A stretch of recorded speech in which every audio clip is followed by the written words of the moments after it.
Bonsoir à tous, chers amis. Aujourd'hui, nous allons parler de comment contrôler ses pulsions, puisque c'est la paracha de la semaine, la paracha Be'alotra, une paracha qui est très, on va dire très dure en termes de, c'est la première fois comment on voit que Moshe, le dirigeant du peuple juif, qui a tout supporté jusqu'à présent, que chaque fois que le peuple juif s'est plaint, il n'était pas énervé contre le peuple juif, mais cette fois-ci, aujourd'hui, il a disjoncté. Comment on dit ça, disjoncté en français? Il a dit c'est terminé. Je ne peux plus les supporter. Merci, au revoir. Il a dit à Dieu, tue-moi.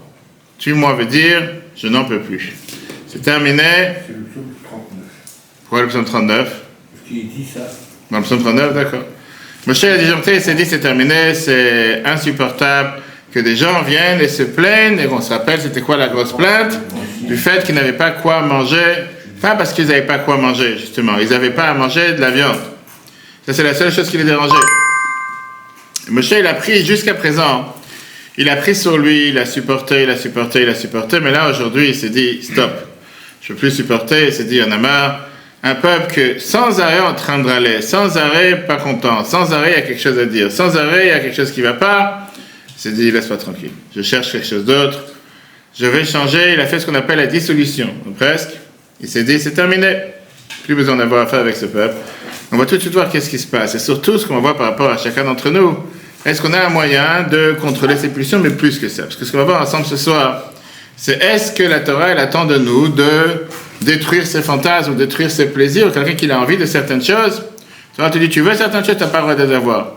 Pour être quelqu'un, pour faire ce qu'il faut, tu n'as pas le droit de faire remplir tes plaisirs. Tu n'as pas le droit d'avoir de plaisir dans la Torah. Ou bien non, la Torah ne t'interdit pas d'avoir des plaisirs. Tu as le droit d'avoir des plaisirs. En deux mots, ce qu'on va essayer de comprendre ce soir, est-ce qu'il y avait quelque chose de mal dans la demande que le peuple juif a cherché à avoir de la viande? Vous voulez avoir un steak?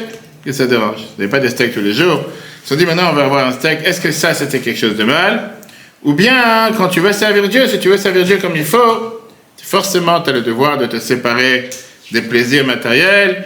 Et tu dois t'habiller comme quelqu'un qui, je sais pas, qui sort du Moyen-Âge. Tu dois forcément te dire que tu n'as pas le droit d'avoir un certain plaisir ou un certain confort. Et c'est une question très générale. C'est ce qu'on va essayer de comprendre ce soir. D'abord, tour de table comme d'habitude pour voir la réponse de nos co-religionnaires et nos compatriotes. Qu'est-ce que tu dis? La question c'était, est-ce que la Torah demande à quelqu'un de s'auto-flageller, si on peut dire, de souffrir? C'est si tu veux être un juif pratiquant, si tu veux faire ce que la Torah demande de toi, tu n'as pas le droit de profiter, tu n'as pas le droit d'avoir du plaisir, tu n'as pas le droit d'avoir des fantasmes, ou bien tu n'as pas le droit d'avoir, je sais pas, quelque chose qui te rend heureux. Tu veux être un juif pratiquant, tu veux faire ce que Dieu demande de toi, tu dois savoir te suffire du minimum, manger du pain noir ou du pain sec, et va savoir, je sais pas, retourner au Moyen-Âge, tu n'as pas le droit d'avoir les plaisirs. Non, ou je pense pas. Je ne pense pas du tout que ça se fasse ce qui est demandé du tout. D'accord. Pourquoi tu ne penses pas? C'est comme ça, c'est un instinct, parce que tu dis, tu as tellement de plaisir et tellement de fantasmes, tu dis, laisse-moi tranquille, non, alors? Parce qu'il faut avoir un juste milieu, il faut savoir beaucoup observer certaines choses, mais c'est pas pour autant que Dieu nous demande de nous restreindre, enfin, elle nous a fait, je sais pas, en vie, avec des sentiments, des besoins, donc il ne cherche pas à ce qu'on se restreigne au point qu'on s'oublie, au contraire, c'est pas comme ça qu'on va... Donc quel est le mal? Si quelqu'un peut manger de la viande tous les jours? Bah, c'est pas très bon déjà, mais... Ah, tu parles du point de vue santé, tu n'as pas demandé d'être médecin maintenant. Oui, Tu vas être médecin, c'est autre chose. C'est pas bon, mais... C'est le médecin ou c'est la religion? Hein? Non, mais c'est pas très bon. Alors qu'est-ce qui s'est passé? Pourquoi Moshe l'a disjoncté? Pourquoi il est venu complètement... À tel point, il était tellement énervé ce soir, cette semaine, on va tout de suite voir, il s'est dit, c'est pas possible, je ne vais pas supporter une telle demande. Qu'est-ce qu'il y avait tellement de mauvais dans ce qu'ils ont dit que Moshe l'a dit, laisse-moi tranquille, je peux plus. La manière dans laquelle ils demandaient. La manière. Est-ce que le fait que le peuple d'Israël a voulu mettre en avantage son plaisir avant le plaisir du bon Dieu? Qu'est-ce que ça veut dire, il a voulu mettre son plaisir avant le plaisir du bon Dieu? Ils ont prié, ils ont mis les filets, ils ont fait ce qu'il faut, maintenant ils ont envie de manger à table. Ils voulaient avoir un steak, ils voulaient avoir de la viande. À tel point que Dieu lui dit, vous voulez de la viande, je vais vous en donner, je sais que vous allez en vomir. Je sais que vous allez être écouvé de la viande. C'est la paracha de cette semaine, tu dois rentrer dans les détails. Je veux dire, à tel point d'aller d'un extrême à l'autre, on n'a pas dit qu'ils veulent manger de la viande H24, 7 jours sur 7. Ils voulaient avoir de la viande, ils veulent avoir un plaisir. Pour eux, c'était un plaisir. Tu as des gens que pour eux, manger de la viande, c'est pas un plaisir. Et il y a quelqu'un qui m'a demandé justement chez vous, il m'a dit est-ce que vraiment il faut manger un repas avec de la viande, etc. Je lui ai dit écoute, d'abord, il y a rien qu'il faut. C'est la halakha te dit clairement que si quelqu'un n'a pas de plaisir à manger certaines choses, si pour lui c'est pas un plaisir, il n'a pas besoin de le faire. C'est pas parce que c'est écrit qu'on dit que quelqu'un il est joyeux avec la viande et le vin. Si pour quelqu'un il n'est pas joyeux avec la viande et le vin, il n'a pas besoin d'en manger. C'est pas, la Torah ne cherche pas à faire souffrir quelqu'un. Elle dit non, il faut que tu manges de la viande et du vin, même si tu n'as pas envie. Ce qui veut dire qu'à Shavuot, on n'est pas obligé de manger du bétail. D'abord, il n'y a rien d'obligé. C'est une coutume. C'est bien. Mais ça, si quelqu'un ne veut pas manger, il n'est pas obligé de manger. Quelqu'un qui ne mange pas de laitage. On avait quelqu'un qui était assis ici, qui a dit qu'il ne touchait pas au laitage. Merci.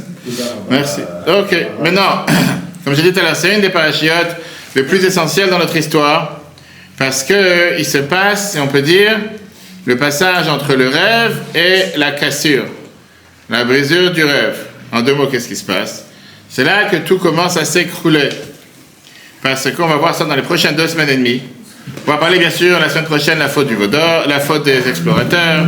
Et on va voir après l'histoire avec le peuple juif, que Dieu a décidé d'exterminer tout ce peuple qui ne va plus rester, il ne va plus pouvoir entrer en Israël. Ils vont rester 40 ans dans le désert, etc., etc. Mais cette semaine, on commence à découvrir comme quoi il y a quelque chose qui ne marche pas ici. On ne parle pas la même langue.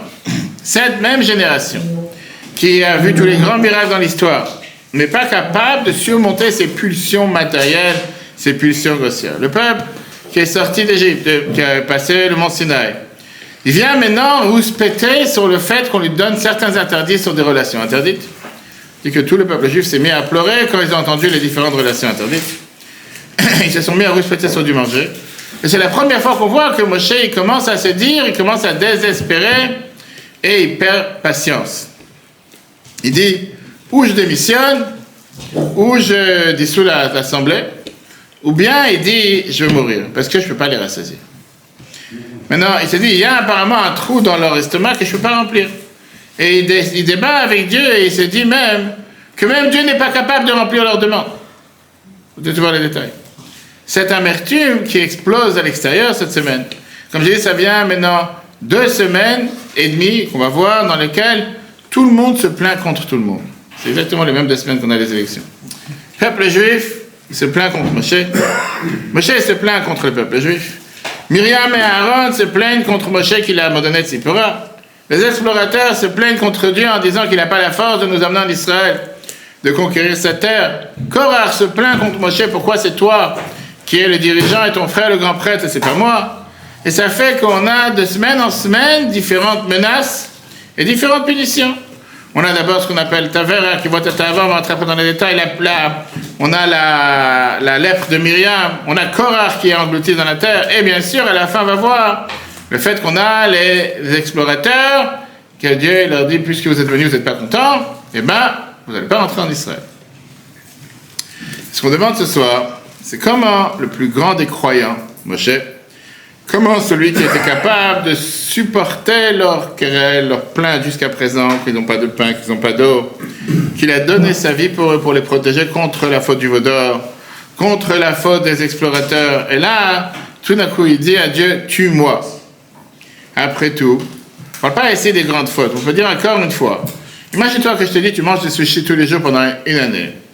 Et à la fin, il se dit, ça y est, on en a marre, on veut autre chose. Qu'est-ce qu'il y a de mal? Qu'est-ce qu'ils ont déjà demandé? Quand tu réfléchis, qu'est-ce qui s'est déjà passé? Deuxièmement, on voit quand Dieu, Moshe est venu leur annoncer les différentes interdictions de relations interdites avec qui on ne peut pas se marier. C'est quoi? Tu es habitué d'avoir des rapports avec tout va.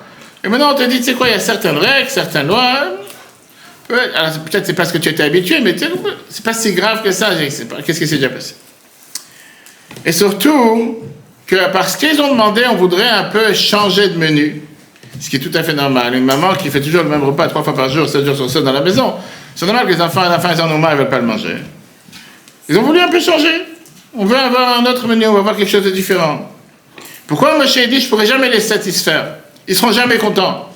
Quoi que je fasse pour eux, ils ont toujours quelque chose à respecter. On va voir aussi une boîte, une réponse qui sort de la boîte, comme on dit, qui sort de la norme. Un juif, il n'a pas le devoir de se séparer du monde matériel. Un juif, il n'est pas là pour se priver de plaisir, se priver de bonheur, se priver de profit. Pourquoi pas un juif qui veut avoir un kiff, qui veut profiter, c'est pas interdit. Ils n'ont pas demandé ici du manger, et ils n'ont pas demandé ici d'avoir des relations conjugales. C'est pas ça qu'ils cherchaient. C'est pas ça qui les a dérangés. Ce qui les a dérangés, c'est qu'ils voulaient avoir tout ce qui est les plaisirs qui vont avec, et tout ce qui est, je veux dire, pas seulement les fantasmes, ils voulaient se délecter dans des choses grossières, matérielles. Et apparemment, Moshe, ce qu'il a compris de ça, c'est que tout le message, pourquoi on a reçu le don de la Torah au Mont Sinaï, et pourquoi vous êtes devenus le peuple élu, le peuple, vous n'avez pas compris le message. Est-ce qu'on est sorti d'Égypte pour rester comme des Égyptiens? On est sorti d'Égypte pour rester exactement comme ces gens-là qui étaient ensevelis dans tout ce qui était les relations interdites, dans le manger, etc. Il y a des choses un peu plus importantes que ça dans la vie. Et c'est ça ce que Moshe il a vu, ce décalage. Parce que la Torah, elle te dit clairement qu'un juif, il a le droit d'avoir du plaisir. Shabbat, on te dit, Vekarata, le Shabbat oneg. Shabbat, c'est un plaisir. La Torah te dit que tu as le droit d'avoir un plaisir, mais tu dois l'élever à un niveau différent. Tu peux avoir du plaisir, mais il y a une raison du pourquoi. Pourquoi je cherche à avoir du plaisir? Pourquoi je cherche à pouvoir avoir un plaisir matériel? La Torah te dit que tu as le droit de profiter de tout, c'est pas interdit. La Torah te demande d'élever ça à un certain niveau. Pas juste aujourd'hui, je vais aller remplir les besoins de mon âme animale, de mon âme matérielle, et je vais aller manger du steak et manger de la viande sans limite. Pourquoi? Parce que j'ai envie de manger de la viande. Il y a une raison derrière, il y a une cause derrière. Pour pouvoir avoir de la force, pour pouvoir avoir de l'énergie, des muscles, pour pouvoir servir du peu importe. Pas juste pour être un glouton, juste j'ai envie de manger pour manger. Et c'est pour ça, le fait qu'ils n'arrêtent pas de débattre, une fois c'est parce qu'on n'a pas d'oignon, on n'a pas d'ail, et là, c'est pas juste qu'ils cherchaient à avoir un morceau de viande, c'était qu'ils se disaient, nous on est des gens terre à terre, on veut que ça soit manger, boire, parle pas à nous de spirituel, parle pas de quelque chose de supérieur, nous on est des gens de grossiers, on est des animaux, comme un animal il mange, ceux qui n'est pas content que je dise ça c'est pas grave, s'il veut défendre des animaux il peut défendre, mais un animal est là pour manger, boire et merci, au revoir. Il n'y a pas un but particulier pourquoi il mange et il boit. Il mange, il boit, il fait sa vie, merci, au revoir. Mais là, c'est plus grave que ça, parce que Moshe, il n'est pas seulement triste de la situation, Moshe, il lève les mains. Et c'est comme s'il est désespéré. Il est désespéré, et ça, c'est un point dans lequel Moshe, qui dit qu'un juif n'a pas d'autre moyen de remplir son plaisir. Parce que d'un côté, un juif ne peut pas arrêter d'avoir envie. Comme elle a dit justement Laurence. On est tous des humains. La Torah ne te dit pas qu'il faut couper les hormones des envies dans la tête pour être capable d'avoir envie à quoi que ce soit. Un juif, bien sûr, Dieu il a fait en sorte qu'un juif, il a toujours envie, il a toujours cette passion, il veut toujours essayer de obtenir et d'avoir quelque chose. Et il va toujours essayer d'avoir le bénéfice parfait, le gain parfait, le profit parfait, pourquoi pas. Maintenant, un juif qui ne choisit pas, on va dire, dans le chemin de la Torah, il va forcément vouloir choisir pour combler le manque à remplir avec des besoins matériels, des besoins terrestres, parce que le besoin, l'envie de vouloir avoir une certaine satisfaction, tout le monde l'a. Après, ça dépend dans quoi tu le remplis. Quelqu'un va avoir une énorme satisfaction de lire un beau livre, quelqu'un va vouloir voir un film, quelqu'un va vouloir écouter une émission qui va l'instruire et qui va le rendre intelligent, quelqu'un va vouloir avoir 200 000 personnes qui sont en train de tourner autour d'un ballon et crier comme des fous sur les estrades et jeter des pierres sur tout le monde. Et chacun, comme ça, il remplit sa satisfaction et pourquoi pas. Mais la Torah, elle te dit, au final, le plaisir de chaque personne ne va pas se satisfaire jusqu'à ce que tu ne vas pas remplir n'importe quel besoin, n'importe quel fantasme que la personne a là. Mais au final, c'est pas ça qui va tranquilliser la personne. Parce qu'une fois que tu as rempli tel plaisir, tu vas chercher à avoir un autre plaisir, puis tu vas chercher un autre plaisir. Et ça, c'est ce qui va faire que quelqu'un va avoir ce qu'on appelle une boulimie, comme on appelle ça, qui va venir tellement... Il va vouloir, je veux manger telle chose, je veux manger telle chose. C'est sans fin. C'est un dérangement interne. C'est pas qu'il cherche à manger cette chose, c'est qu'il cherche à remplir un certain besoin qu'il n'arrive pas à remplir. Et comme il n'arrive pas à remplir ce besoin, pour ça il dire, je vais chercher d'ailleurs ce manger. Et Moshe, il s'est dit, c'est pas la viande qu'il cherche ici. C'est pas le problème de la viande qui va les calmer. C'est pas ce qu'il cherche. Il cherche quelque chose de plus profond, tout ça. Et là, ils l'ont habillé dans la viande. Demain, ils vont voir la viande, ils vont venir avec autre chose. Et la preuve, c'est que jusqu'à présent, chaque fois, c'était la chose la plus grave. On n'a pas de pain. Ok, je vous donne du pain. On n'a pas d'eau. Je vous donne de l'eau. Non, on n'a pas de viande. Alors jusqu'à quand? Qu'est-ce qui est la chose qui va vous satisfaire? Maintenant je suis content, maintenant je suis calme, maintenant je suis tranquille, maintenant je sais ce que j'ai besoin, ça s'arrête là. Rabbi Nachman de Brass, il raconte un très bel exemple. Il te dit, le vin Hongrie à l'époque, hongrois, c'était un des meilleurs vins qu'il y avait sur la planète. Je ne sais pas si c'est encore le cas aujourd'hui. Les tsars de Russie, ils avaient l'habitude d'aller envoyer des soldats qui étaient sur tout le front de Toukai, qui est sur le nord de l'Hongrie, où là-bas poussaient les meilleurs vins, les meilleurs raisins, et les amenaient dans la cour du roi. Une fois, le roi, il a envoyé son ministère du vin, ça existait à l'époque, pour aller remplir les stocks à nouveau. Et il a pris avec lui un simple serviteur, un simple esclave pour aller l'aider à tirer la charrette, etc. Maintenant, le serviteur, il est assis dans la personne qui est venue pour l'aider, il est assis dans la charrette et il voit qu'il n'arrive plus presque à respirer. Il s'imagine dans sa tête le bon vin, les goûts des différents vins. Et surtout qu'il voit qu'il est en train de tirer avec lui des tonneaux et des tonneaux. Et il se dit, peut-être je peux avoir quelques gouttes de vin. Ça me profite, même si je suis un simple serviteur, etc. Même si c'est pour moi, c'est pour le roi, mais donne-moi quelques gouttes. À la fin, le ministre, il lui a donné un verre du vin. Il a fermé les yeux, il boit le vin tranquillement, il est en train de délecter chaque goutte qu'il est en train de boire, etc. Passe quelques années. Et ce serviteur, il arrive maintenant à une jonction dans sa vie. Il arrive dans un certain endroit où sont assis quelques riches pour boire du vin. Et une personne, un des riches, il sort une bouteille chère, comme on voit à l'aéroport, pour 10 000 euros, 8 000 euros, 15 000 euros, etc. Et il dit, ça, c'est du vin hongrois. Une bouteille de vin qui a été vendue 22 000 euros. Nous, il y a des gens qui ont... Okay. C'est toi qui l'as acheté? 1836. C'est toi qui l'as acheté? Non. Okay. Maintenant, personne il a dit ça c'est du vin hongrois. Personne n'a de sa vie goûté du vin hongrois. Ils l'ont tous cru. Et c'est du vin hongrois.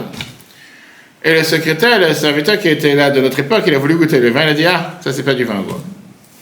Ils ont commencé à se moquer de lui. Il a dit, toi, un simple personnage, qu'est-ce que tu connais du vin hongrois? Qu'est-ce que tu connais de ce vin?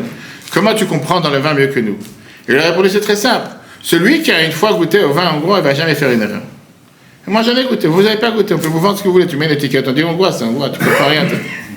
Cet exemple que Rabbi Nachman donne, c'est deux messages. Celui qui a goûté du vin hongrois, ça veut dire qu'il connaît la vérité. Il sait très bien c'est quoi un vrai plaisir.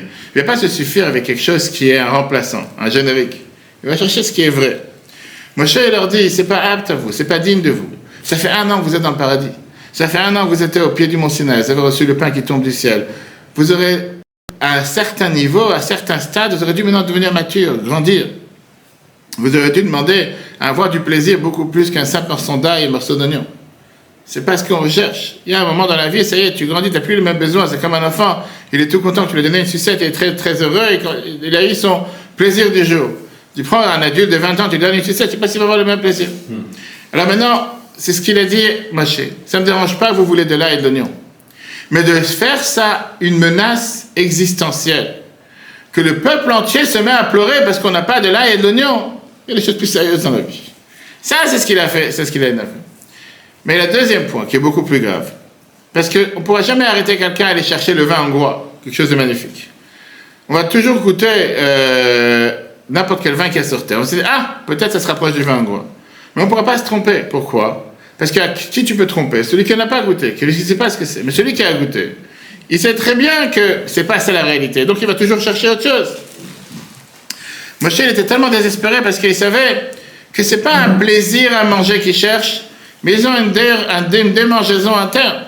Ils ont un problème interne qui cherche quelque chose qui ne va jamais les satisfaire. Parce qu'aujourd'hui, c'est le steak qui va les satisfaire. Demain, ce sera autre chose.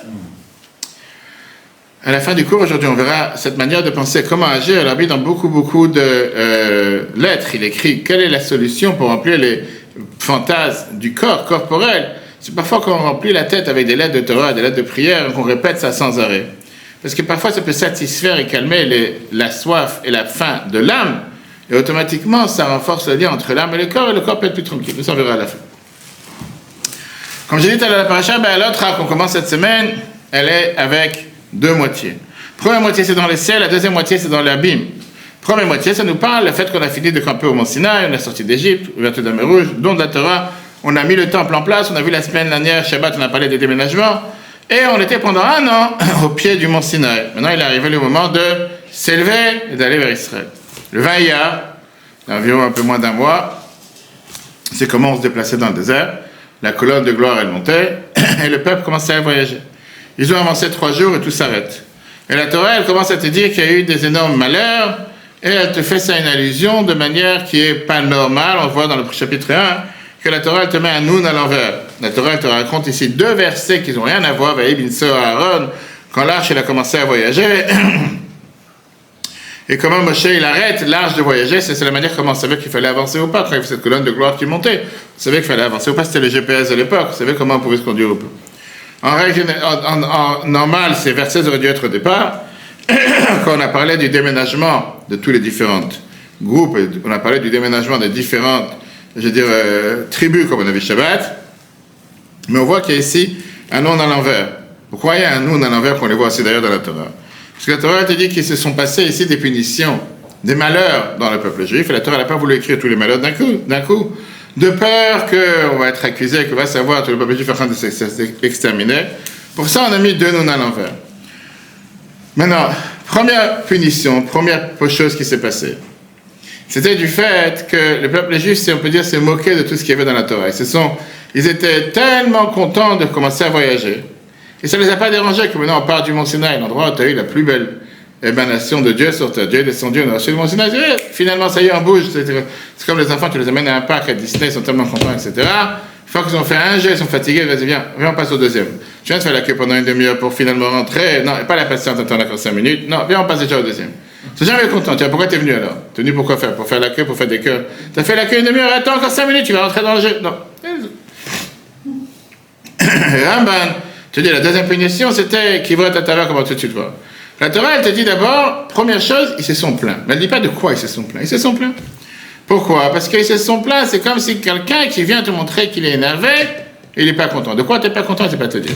Qu'est-ce qui te dérange? Rien. Je suis énervé pour être énervé. Pas besoin de dire, les Français, c'est en général, quand tu rencontres quelqu'un comme ça, qu'est-ce qui t'énerve? Viens, calmement. Qu'est-ce qui s'est passé? Qu'est-ce qui t'a fait que tu as dit gentil? Rien.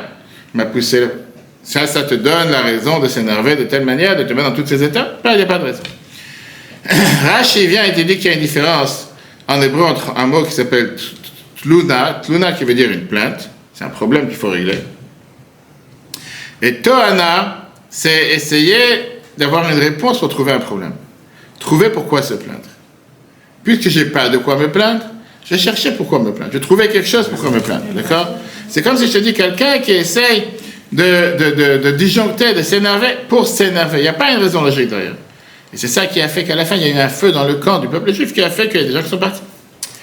On parle ici du Erev Rav.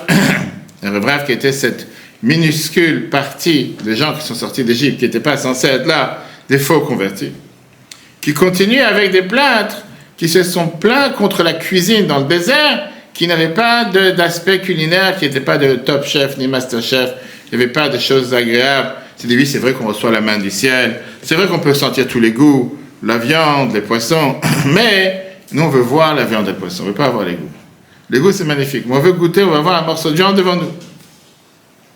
Parce que tandis que l'homme, l'humain ne mange pas seulement avec la bouche, il mange aussi avec les yeux. Combien on peut déjà manger tous les jours la même chose qui a toujours, même si ça a différents goûts, mais c'est toujours la même chose, on n'est pas intéressé. Le fameux argument qu'ils ont dit, Mi yachilenu basar.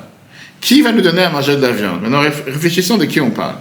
On ne parle pas des gens qui vivent dans un pays au fin fond du monde, où ils n'ont rien à manger, ils sont dans une île déserte, il n'y a aucun animal sur terre, il n'y a pas de champ, il n'y a rien, et de temps en temps, il y a un bateau qui passe qui lâche une pomme. C'est pas de ça qu'on parle.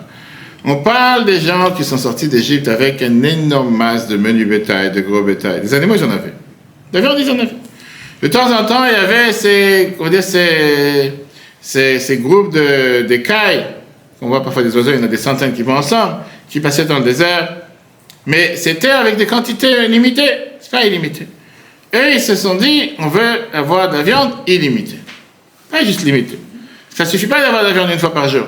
On veut 3 fois par jour, 5 fois. On veut avoir de la viande sans fin. Okay.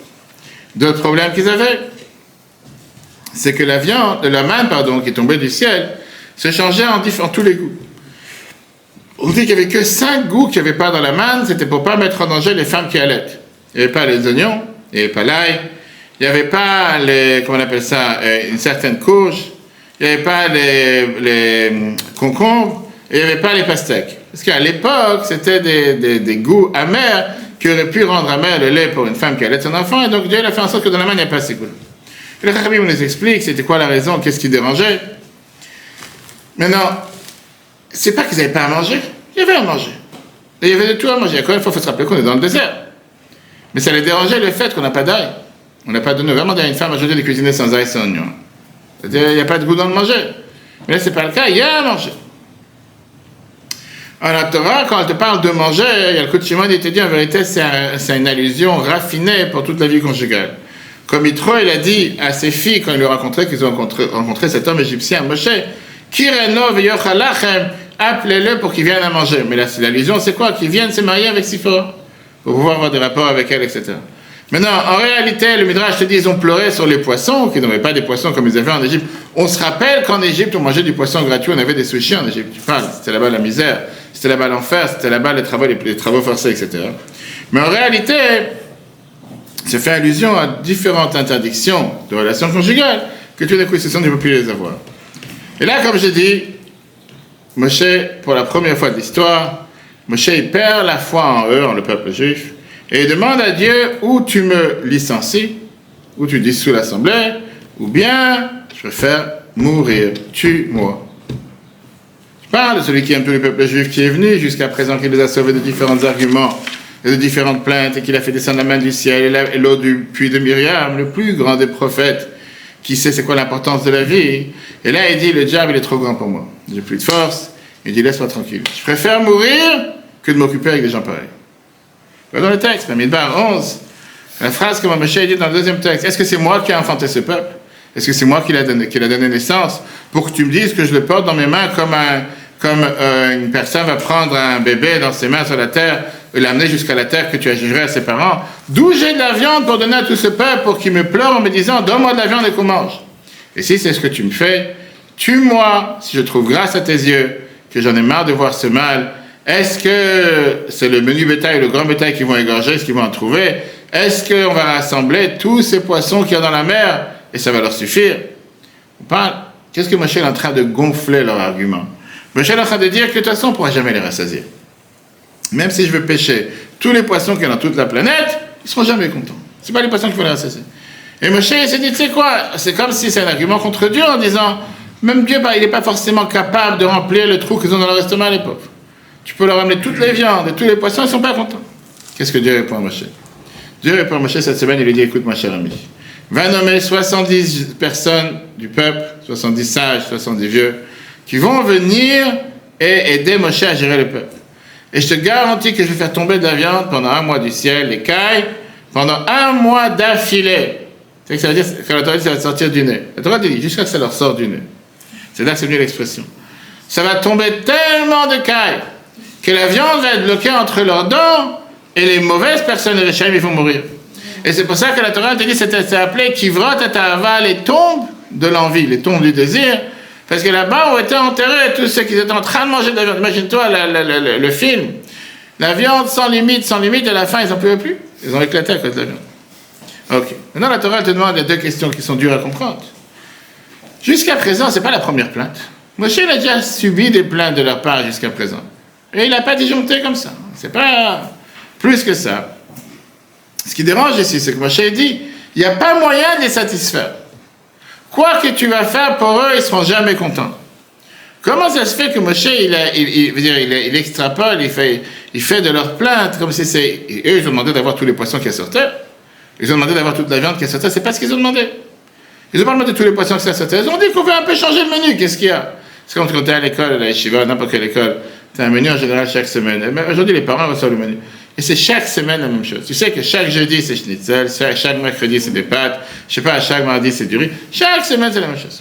Ça vient dans la tête de quelqu'un de dire on en a marre, chaque semaine la même chose. Tu sais que de toute façon, c'est chaque jour. Il y a 7 jours dans la semaine, ça change, des fois, il y a quelque chose de différent. Tu sais que, au contraire, tu es habitué, tu es tel jour et tel manger, ça m'intéresse plus que d'autres. Tel jour, ça m'intéresse pas. Merci, au revoir. Tu n'as pas à te plaindre. 7 jours, c'est devenu différent. Là, qu'est-ce qui les dérangé? Il est dérangé que c'est tout le temps pareil. On voudrait avoir quelque chose qui change. Nous, qu'est-ce qu'il y a? Disons qu'il y a un enfant, une classe dans l'école, ils vont faire une révolte, ils vont aller se plaindre au prof ou au directeur, ils vont dire on en a marre d'avoir des schnitzel tous les jeudis et du riz tous les mardis. Qu'est-ce qu'il va leur dire? Tue-moi. Ils ont posé une question. Tu peux leur dire on va voir si on peut changer le menu. Tu peux leur dire on ne sait pas si on va changer le menu. Peut-être on n'a pas comment changer le menu. Peu importe. Qu'est-ce qu'il y a? Est-ce que c'est une question légitime ou pas? Viens le Rabbi Chaim Ben Atta. Et viens, il t'explique. Il te dit si tu leur donnes de la viande de menu bétail, je sais pas, la viande de veau et d'agneau et de vache, ils vont dire non, on veut de la brebis et on veut des chèvres, etc. Quand tu vas leur donner de la brebis, des chèvres ou du bélier, ils vont dire on veut du poulet. Quand tu vas leur donner du poulet, ils vont dire on veut du poisson. Et c'est pour ça qu'il a dit kol de gaïam, tous les poissons de la mer, parce qu'il a dit peu importe ce qu'on va leur donner, même si tu leur donnes tous les sortes de poissons qu'il y a sur la planète, ils vont pleurer pour la sorte qu'ils n'ont pas reçue. C'est un point très très riche. On va voir après, on a vu ça déjà dans la Gemara Sota il n'y a pas longtemps. La Gemara Sota te raconte qu'il y a 10 personnes dans la planète ils avaient tout ce qu'ils avaient pour eux. Ils avaient tout pour être heureux. Ils n'avaient absolument rien qui leur manquait. Mais ils ont toujours voulu avoir une chose qu'ils n'avaient pas. La Gemara dit que ces gens-là, ce qu'ils ont voulu avoir qu'ils n'avaient pas, ils n'ont pas reçu. Et ce qu'ils avaient, ils ont perdu. Le fait de ne pas être content de son sort, le fait de toujours vouloir ce que je n'ai pas, ça va dire, tu sais quoi? Tu as tout pour toi. Tu as tout pour être heureux. Tu as tout pour remercier le bon Dieu du matin jusqu'au soir. Il n'y a qu'une seule chose que tu n'as pas et c'est juste ça que tu dois avoir. Tout le reste, tu n'es pas content. Ce que tu as, tu vas le perdre. Ce que tu voulais, tu l'auras pas. Et la Gemara te dit non, comme ça, 10 personnes. Adam, Korach, Bilam. Tu vas dire, Adam, il avait tout pour lui. Il avait toute la planète pour le rendre heureux. Il n'avait rien qui lui manquait. La seule chose que Dieu lui a dit, tu vois, ces petits arbres qui sont sur le coin, touche pas. Touche pas. Pas, touche pas, mange pas. Et qu'est-ce qu'il a dit? Non, je veux juste cet arbre. Qu'est-ce qu'il a fini? Il était envoyé du paradis. Aman, la Gemara te dit, Aman, c'était le ministre des Finances, le ministre d'Achashverosh, dans l'histoire de Purim. Il avait tout pour lui, il lui manquait absolument. Qu'est-ce qui le dérangeait? Qu'un simple juif qui est dans le coin, il ne se prosterne pas à lui. Et qu'est-ce qu'il a mis? Il a dit qu'on lit tous les jours à Purim, tous les années à Purim. Chapitre 5. Tout ce que j'ai ne vaut rien à mes yeux. Mordechai dit à chaque fois que je vois ce Mordechai le juif qui ne se prosterne pas à moi. Il a tout pour lui. Il n'y a rien qui le dérange sur terre. Il a tous les pouvoirs, il a toutes les bagues du gouvernement, il peut défaire n'importe quel décret. Il n'avait rien qui l'embêtait. Une seule chose qui le dérangeait. Un juif qui ne se prosterne pas. Qu'est-ce qu'il a fini? Un juif qui ne se prosterne pas. Mordechai qui n'a pas voulu se prosterner à Aman. Qu'est-ce qui s'est passé? Mordechai, il est resté, c'est lui qui a été pendu. Il a tout perdu. Et la Gemara, maintenant, on parle, ce qui nous dérange aujourd'hui, c'est Moshe. C'est Moshe qui, jusqu'à présent, il a pris sur lui tous les différents arguments et toutes les plaintes. Comment se fait-il que là, il a dit, waouh, ça c'est plus fort que moi, j'ai plus la force, j'en peux plus. C'est comme un certain président qui a 2 semaines dit, je vais dissoudre l'Assemblée. Très grave. Maintenant, j'ai décidé, je vous remets tout comme ça, créer le chaos le plus total. Fini, je ne peux plus rien faire. Le Tchor mort, Rabbi Avraham Saba, qui était un grand kabbaliste dans la période d'exil en Espagne, il raconte un débat qu'il y a eu entre Rabbeinu Meshulam et un roi du pays arabe à l'époque. Rabbeinu Meshulam, qui était un docteur du roi, il a demandé le roi, il lui a dit, comme ça, comment tes parents ils sont si ingrats que ça? Il dit à ce juif, Rabbeinu Meshulam. Il lui dit, ils avaient du pain qui tombe du ciel, ils avaient tout ce qu'ils voulaient, ils avaient sur terre. Comment ils ont osé demander de l'ail et des concombres? Ils avaient tout ce qu'il fallait sur terre. C'est comme tu vas dans le meilleur restaurant, tu manges le meilleur plat, tu dis non, mais le poivre, il n'était pas frais. Je sais pas, la vanille, tu viens de manger à un restaurant, t'as pas du goût. Non, c'est le poivre qui dérange. Rabbeinu Meshulam répond à ce roi, il dit demain je te réponds. Il est parti voir le responsable de la table du roi, celui qui prépare à manger. Et il lui a dit, je te demande, comme le roi a l'habitude de manger des gousses d'ail chaque jour après son repas, je te demande que demain tu ne donnes pas au roi des gousses d'ail après son repas, comme il a l'habitude. Pourquoi? Pour faire tout ça à sa santé, c'est pas bon de manger d'ail comme ça, des gousses d'ail. Il y a des gens qui ont l'habitude de manger ça comme ça, il ne faut pas en manger. Le lendemain, arrive le repas du roi. Et le roi, dans les pays arabes, dans tous ces pays africains, j'ai les habitudes de manger des plats épicés, forts, avec du piquant, etc. Le repas il arrive et il n'y a pas les gousses d'ail qu'il a l'habitude de manger. Il demande au chef, top chef de la cuisine du roi, qu'est-ce qui s'est passé? Il dit, c'est le juif, le docteur juif qui m'a demandé de faire une chose pareille. Il lui dit, pourquoi tu as dit à mon serviteur, à mon chef de cuisinier de ne pas me donner de l'ail?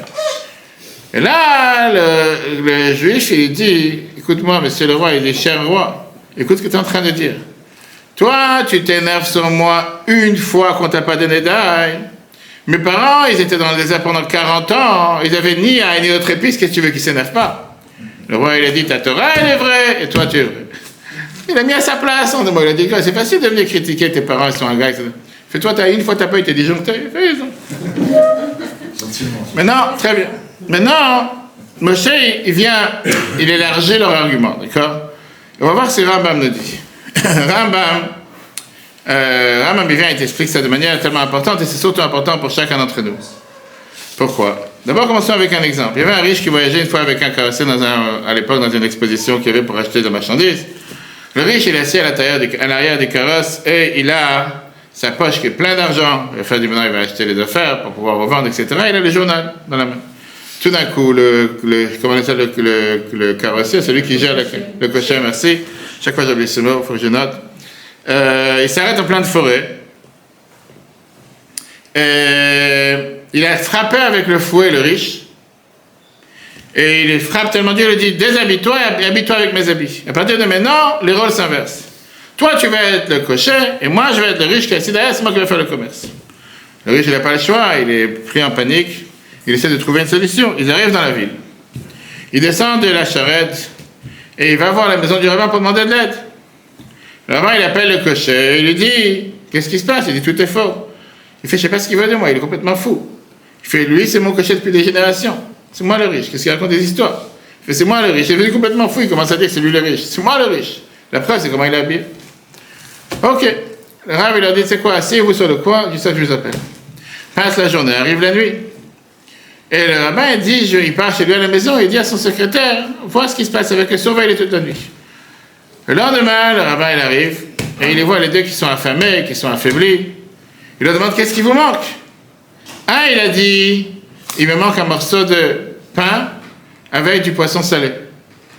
Du hareng, j'espère que vous avez le pain de morue. L'autre, il lui dit, il me manque un dentifrice et un savon pour laver la figure. Le rabbin, il a dit, on a la réponse. Qui est le riche et qui est le cocher? D'accord?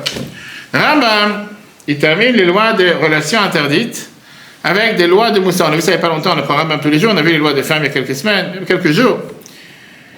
Et il te dit comment l'envie de vouloir avoir des relations avec qui on ne peut pas avoir était tellement fort à l'époque. C'était une monnaie courante, on a dit venait de l'Égypte, c'était un endroit où il y avait ce qu'on appelait l'Égypte la nudité de la terre, c'est un endroit que tout le monde avait des rapports avec tout le monde.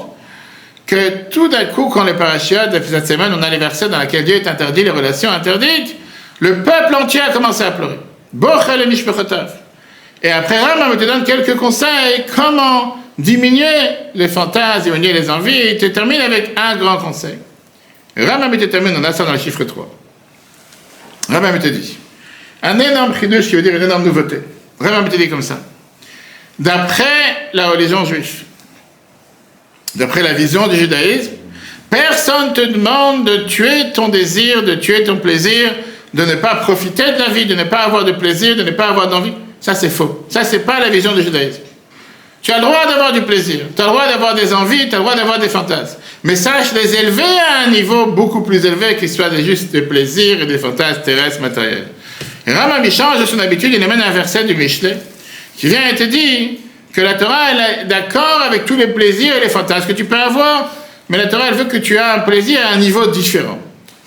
Parce que la Torah, elle est belle. Et la Torah, elle est là pour amener grâce à tout celui qui l'apprenne, et tout qui peut réveiller son âme, donner une importance à la personne, pouvoir se libérer de ta solitude. La Torah, elle se renouvelle à chaque fois. Mais avec ça, on comprend quel était le problème que Moshe a eu cette semaine. Moshe l'a dit comme ça. Si vous aurez demandé de l'eau et du pain, comme vous avez demandé en sortant d'Égypte, j'aurais été le premier à me montrer devant Dieu en disant, oui, il faut me battre pour ça. Parce que c'est quelque chose de légitime, qu'on ne peut pas le rassasier en étudiant la Torah. Tu ne peux pas me dire, j'apprends la Torah à H24 sans manger, sans boire. Dieu, il veut que tu manges pour pouvoir survivre. Je fais pareil par rapport à toutes les relations interdites. C'est légitime de comprendre que c'est difficile d'accepter les interdictions quand tu étais habitué à faire certaines choses et que tout d'un coup, tu ne peux plus le faire. Encore une fois, on s'est tous convertis le jour de Matan Torah, comme on avait Shavuot. Avant ça, il n'y avait pas la Torah. Donc, ils avaient toute l'habitude à faire 20 000 choses tous les jours. Et tout d'un coup, Dieu il vient avec les 713 commandements et tout d'un coup, il y a tellement d'interdits. Ils n'étaient pas habitués, on peut comprendre. Mais, ma chérie, c'est pas ça mon problème. Mon problème, c'est que vous êtes partis du Mont Sinaï avec joie. Ça veut dire que vous êtes dit, oh, ça y est, on a fini avec ces histoires, on a reçu les 10 commandements, ça reste là-bas, maintenant on peut commencer à retourner en vacances et on fait ce qu'on a envie. Après ça, vous recevez l'eau et le pain. Maintenant, vous commencez à vouloir avoir de certains plaisirs. C'est certains plaisirs qui sont pour moi, on va dire, des délicatesses, des choses en plus.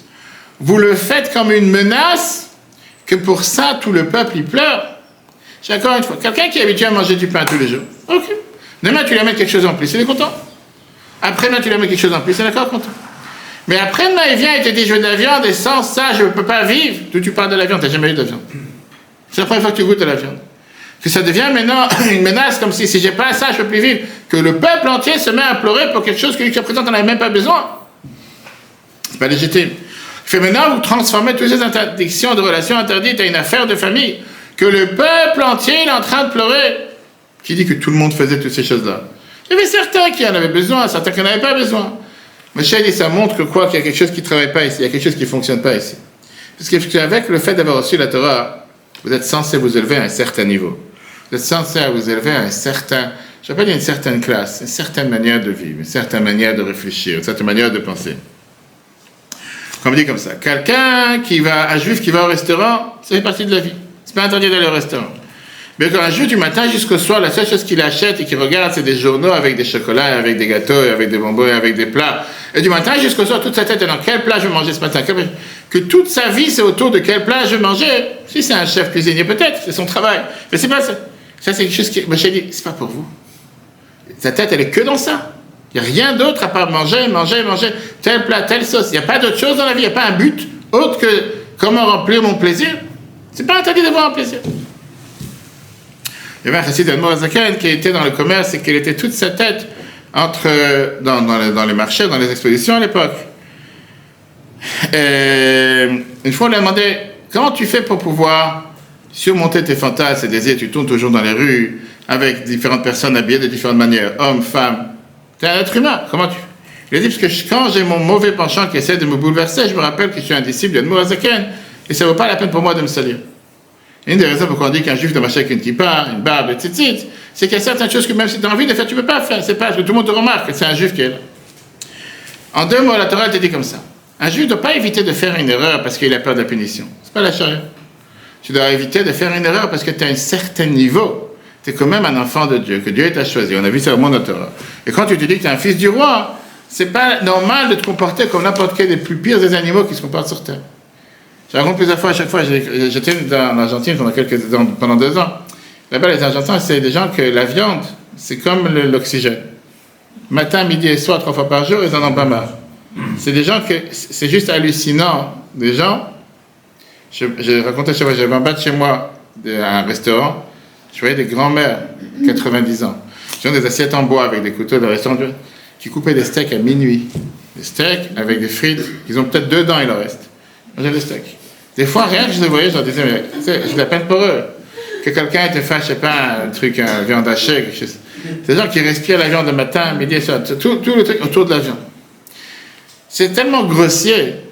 Il y a des gens qui disent qu'il n'y a pas que ça dans la vie. Il faut quelqu'un d'autre, il dit, viens, on va passer un moment, on va boire un café, on va boire un thé, viens, on va s'asseoir, on va discuter. Viens, on va manger un steak. C'est comme si c'est quelque chose qui est tellement banal, qui est tellement, on prend un steak, pourquoi pas. Maintenant, la Gemara te raconte une histoire, la Gemara, Sanhedrin, page 31, que Maroukva était quelqu'un qui était très riche et qui réussissait dans la vie. Une fois, il a voulu se marier avec une femme qui était déjà mariée, qui s'appelait Chana. Et il était tellement avec cette envie de vouloir se marier avec cette femme, il voulait absolument prendre possession de cette femme, qu'il est tombé malade. Il a eu mal au cœur, il est tombé malade, il est alité dans son lit. Les docteurs, ils ont dit que pour pouvoir sauver sa vie, il faut qu'il ait des rapports avec elle. Parce que sans ça, il va partir de ce monde. Mais les Chacham, ils ont dit c'est interdit, c'est-à-dire parce que tu es en folie, tu as un fantasme, tu vas avoir des rapports avec une femme mariée, pour ça tu dois avoir. Les docteurs, ils ont dit ok, là, il a qu'à juste venir chez lui pour parler avec lui. Mais ils ont dit non, parce que ça, c'est créer un lien avec personne, que le but, c'est pas avoir des rapports. Et tu ne veux pas t'allier avec quelqu'un que tu ne pourras pas avoir des rapports avec, tu ne vas pas te marier avec cette femme. En attendant, le mari de Chana, il a eu des dettes, et il est tombé en prison. Jour après jour, elle venait le voir pour le visiter. Et lui, il lui criait, tu ne fais pas suffisamment de choses pour me sauver, pour me sortir des endroits où je suis rentré. Une fois, elle lui a dit, regarde, il y a un riche qui s'appelle Maroukva. Le Bari lui a dit, va lui demander un prêt pour que je puisse m'en sortir de prison, sortir de prison. La femme, elle a eu peur, elle n'a pas voulu aller. Mais le mari, il a tellement pris la tête pour qu'elle aille. Elle est partie, elle n'avait pas le choix. Elle est partie chez les riches de la ville. Et il lui a écrit un grand chèque. Maintenant qu'il lui a écrit un grand chèque, il a dit, ah, maintenant je t'ai rendu ce service, je te demande mon service. Ça, c'était le deal. Et elle était faible. La Gemara te raconte qu'elle lui a dit, je suis dans tes mains, je suis à ta disposition comme tu veux. Mais je te demande que tu contrôles ton mauvais penchant, contrôle tes pulsions. C'est vrai que dans l'idée, tu m'as rendu service, tu m'as sauvé mon mari de prison. J'ai pas le choix. Et malheureusement, quand on voit avec tous les mouvements MeToo, etc., c'est exactement ce qui se passe aujourd'hui. Pour avoir différents postes, différents jobs, etc. Bien, le Chibouy a fait qui te dit, c'était quoi l'intelligence de cette Hana, de cette femme? C'est qu'elle a su parler avec un langage positif. Elle lui a pas dit, va savoir, si tu vas faire quoi que ce soit, tu vas tomber en enfer. Parce qu'à ce moment-là, il serait tombé dans la faute sans problème. Mais elle lui a dit, écoute, c'est pas digne de toi. C'est pas apte à toi à tomber dans faire une telle bêtise que c'est pas pour toi. Et dit au contraire, si tu vas réussir à surmonter ta pulsion, surmonter ton fantasme, surmonter tes envies, tu vas arriver à un niveau beaucoup plus élevé. Et c'est ça qu'il a fait, qu'il a réfléchi, que c'est pas digne de lui de faire une telle et telle chose. Il s'est réveillé, il a dit merci, au revoir, rentre chez toi. Elle est revenue avec le chèque chez son mari. Et lui, il s'est dit, j'imagine déjà ce qui a dû se passer là-bas entre vous. J'imagine qu'est-ce que tu as dû payer pour recevoir ce chèque. Et il s'est dit, j'ai pas envie de revenir avec toi. Même si je sors de prison, je divorce. Elle a supplié en disant à son mari, c'est pas vrai. J'ai réussi à me contrôler. Mais lui, il n'a pas cru, il dit, c'est pas possible, tu n'as pu te contrôler. Tu as reçu un tel chèque dans ta main, c'est pas possible. Une fois, Rabbi Akiva, il était devant ses élèves, il était en train de chevaucher sur un cheval, il a demandé de l'appeler. Ils lui ont dit, mais ça c'est Oukva, le fauteur, qui à cause de lui, une femme s'est séparée de son mari. Il leur a dit, arrêtez de parler de mauvaise langue et du mensonge, regardez la bougie qui éclaire sur sa tête. C'est Rabbi Akiva. Ils l'ont appelé, Rabbi Akiva, il a voulu apprendre avec lui la Torah. Son mari, il est venu, il a dit, le mari de Chana, la Gemara continue à raconter, comment tu peux rapprocher un fauteur qui a détruit une famille? Rabbi Akiva, il a dit, tu vois pas la lumière, la bougie qu'il y a sur sa tête, que les anges ils ont mis sur sa tête quand on est en train d'apprendre. Et depuis, on a appelé Marouva, on l'a appelé Nathan de Tzutzita, c'était les lumières, les étincelles de lumière qu'il y avait sur sa tête. Ça, c'est une histoire que la Gemara te raconte. Et donc, pourquoi cette histoire? Parce que ça, c'était le point numéro 1 qui a fait que Moshe, il était désespéré de ces gens-là. Moshe était désespéré parce que ça lui disait, c'est pas digne des gens qui ont vu tout ce qu'ils ont vu, qu'ils ont vécu tout ce qu'ils ont vécu, de s'acharner, de pleurer, d'être affamé. Pourquoi? Parce que t'as pas donné, on t'a pas donné. C'est un des arguments qu'ils ont donné. Mais comme on l'a dit tout à l'heure, ça s'arrête pas ici. Moshe, il dévoile comme s'il a un désespoir total. Et il débat avec Dieu en disant que la situation elle est tellement perdue qu'il n'y a aucun moyen de les sauver, aucun moyen de les rassasier. Pourquoi? Parce qu'il s'est dit, il n'y a pas un moyen dans ma vie qui pourra stopper leurs envies. Parce qu'une fois que tu as goûté le vin hongrois, et tu sais que tu es arrivé à tel niveau, il n'y a rien qui va te rassasier jusqu'à ce que tu ne vas pas recevoir ce vin hongrois, tu vas jamais te calmer. Moshe, il a dit, les arguments qu'ils ont, c'est des arguments qui viennent d'un vide et de chercher un sens à leur vie. Et donc, il n'y a aucun moyen de rassasier. Parce que tout le temps que tu ne vas pas combler ce vide, et tu ne vas pas essayer de combler ce manque, tout ce que tu vas leur donner, ils ne vont pas être contents. Parce que le problème n'est pas la viande, l'ail, l'oignon, le pain, c'est pas ça le problème. Le problème, c'est un problème qu'ils sentent un certain vide et qu'ils n'arrivent pas à remplir ce vide. Et puisqu'ils n'arrivent pas à remplir ce vide, aujourd'hui tu vas leur donner ça, demain tu vas leur donner autre chose. Qu'est-ce qui s'est passé avec les enfants de Haman? On a vu tout à l'heure. Ils ont dit à Haman, si Mordechai fait partie des Juifs, que tu as commencé à tomber devant lui, tu ne pourras jamais faire face à ces gens-là. Le Chavim te dit, parce que quand ils montent jusqu'au ciel, quand ils descendent jusqu'à l'abîme. Qui veut dire chez un Juif, c'est pas un milieu. Si tu attrapes un Juif en train de descendre, en général, la descente, c'est une descente comme dans les montagnes. Tu descends, les montagnes russes, tu descends jusqu'en bas. S'il est en train de monter, il monte jusqu'au ciel. Tu vois, on nous raconte ça avec Yaakov et Esav, que chez Yaakov et Esav, il n'y avait pas d'équilibre, il n'y avait pas de deux possibilités. Il y avait ou que Yaakov, il était Ishtam et Shavalim, quelqu'un qui était simple et qui apprenait la Torah, etc., qui choisissait une extrême, et il a vécu 14 ans totalement séparé dans la yeshiva de Shemev, ou bien Esav, c'était un chasseur. Un chasseur qui était un chasseur qui allait tuer cruellement des animaux. À l'âge de 15 ans, il faisait 5 péchés par jour. Il a tué Nimrod, qui était le roi du monde. Et jusqu'à 40 ans, il allait chasser les femmes de chez leur mari pour avoir des rapports avec eux. Je parle de deux frères, deux extrêmes. Il n'y a pas ici un juste milieu.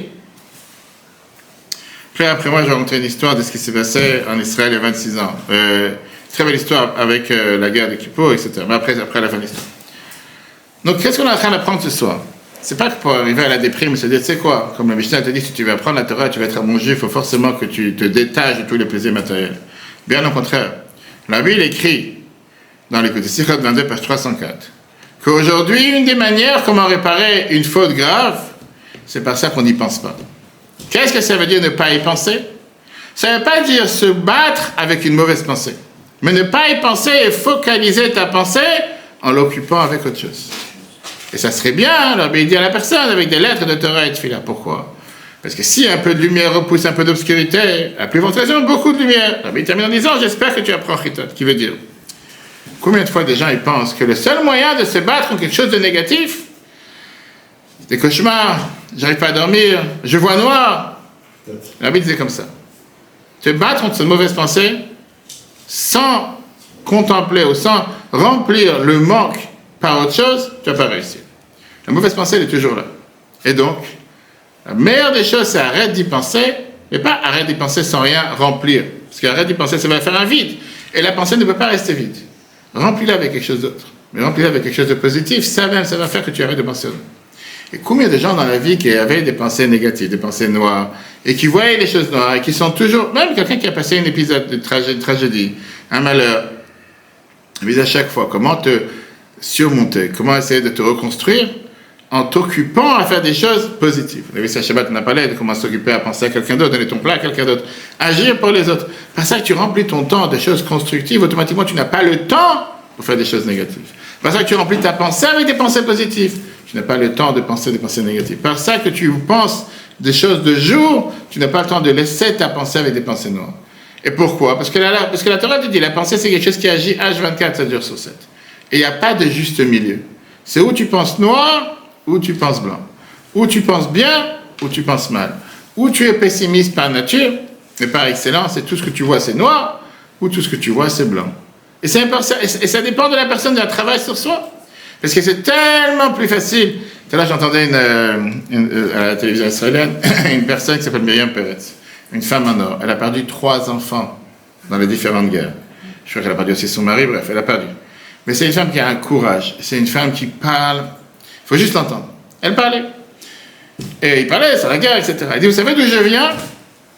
Je viens de l'hôpital Shibat El Hashomer, où je suis parti visiter les soldats, avec les différentes missions solidaires d'Israël. Et je suis parti visiter un soldat, je vais le mettre dans son nom, qui est rentré là-bas le 8 octobre. Et il est toujours là-bas en soins intensifs, 8 mois plus tard.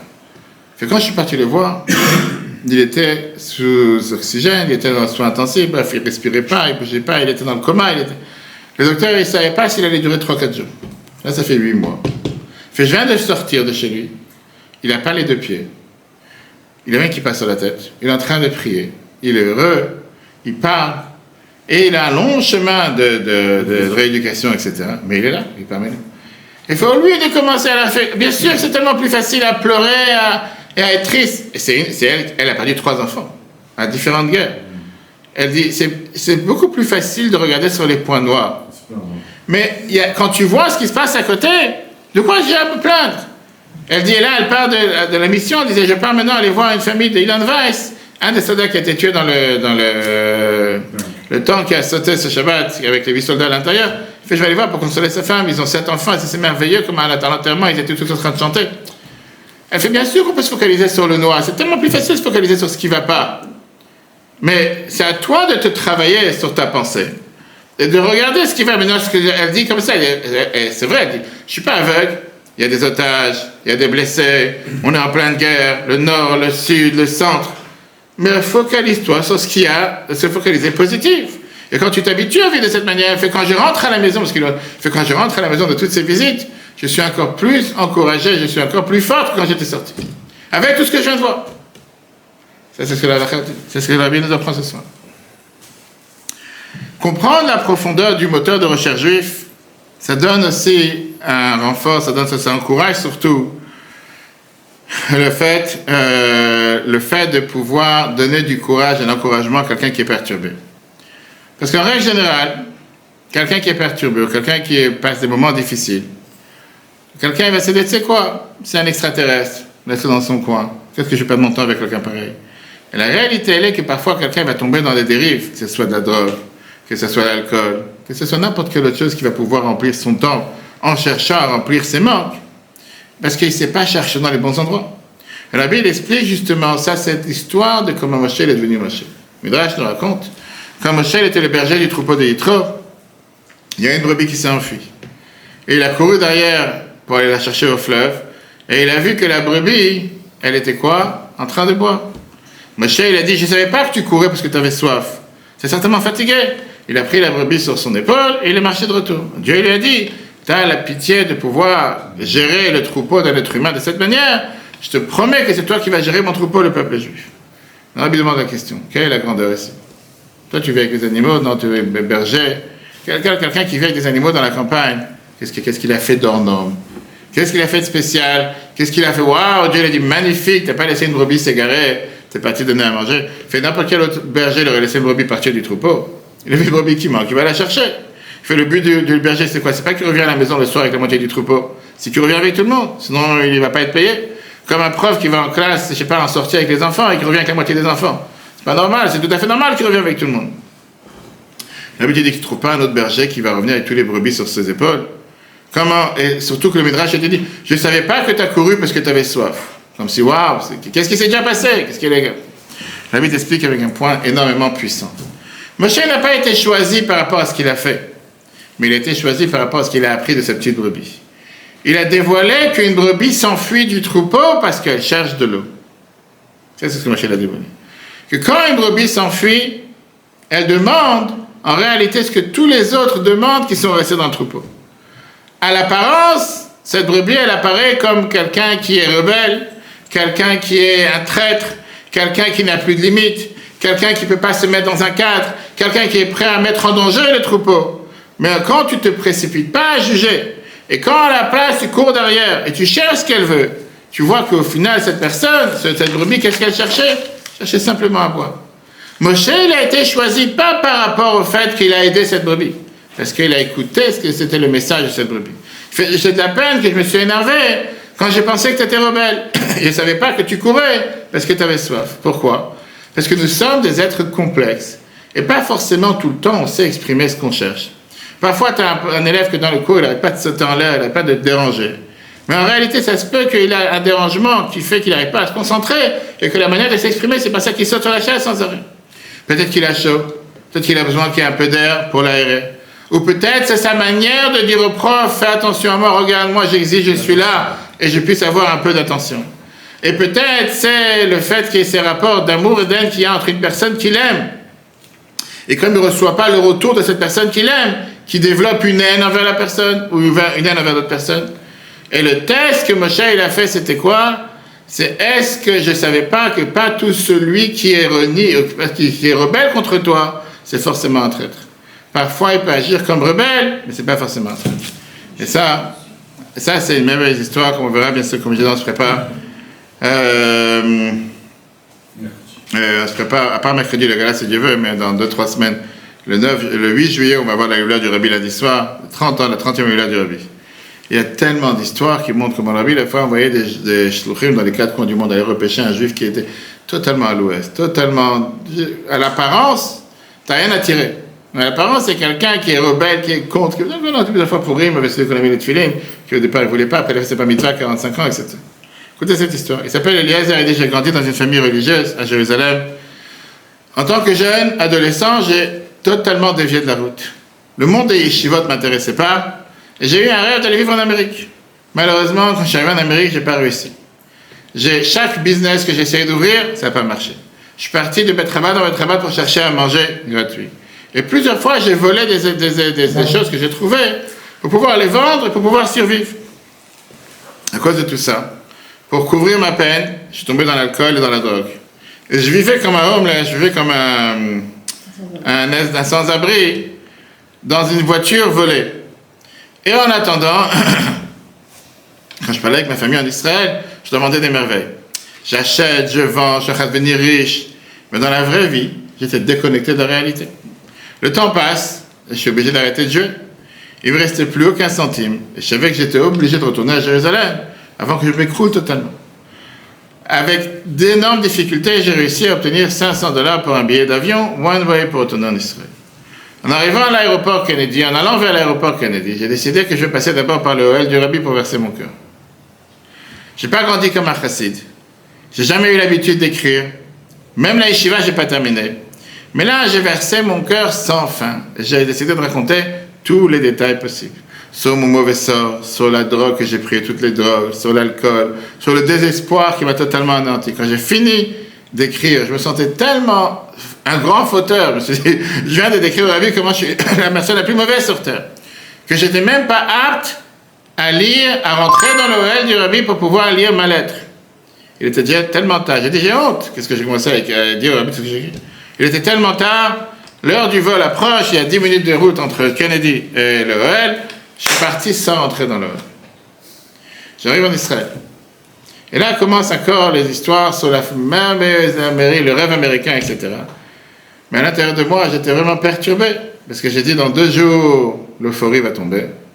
Et je vais commencer encore une fois à être dépendant à toutes les drogues possibles et imaginables. Comment je vais me sauver? Et tout d'un coup, 1 jour après que j'arrive en Israël, je reçois un téléphone de ma sœur. Ma sœur qui est une femme sensible, qui est une assistante sociale dans une des villes en Israël. Elle m'a dit, est-ce qu'on peut se rencontrer dans un restaurant? Et elle met les choses sur la table, et elle me dit, comment je peux t'aider? Je connais tout ton parcours. Je sais tout ce que tu as fait dans la vie. Et je voudrais savoir comment je peux t'aider à sortir de là.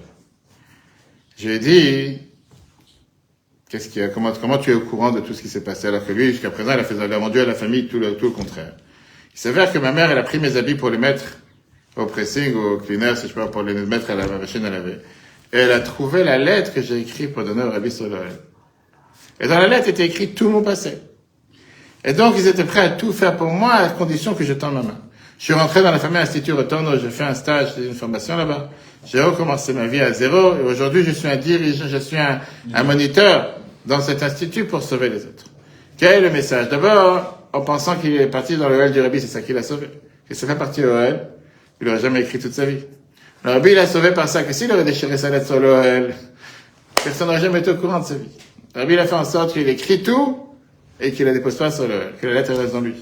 Il reste à l'intérieur de lui. Il aurait pu très bien la jeter à la poubelle, qu'il reste jusqu'à ce qu'il rentre en Israël, que sa mère trouve la lettre, et comme ça il va être sauvé. Qui veut dire au final, que même un juif qui paraît parfois rebelle, il a trouvé sa réponse dans le OL du Rabbi, grâce à ça qu'il est parti, qu'il a décidé de se rattraper.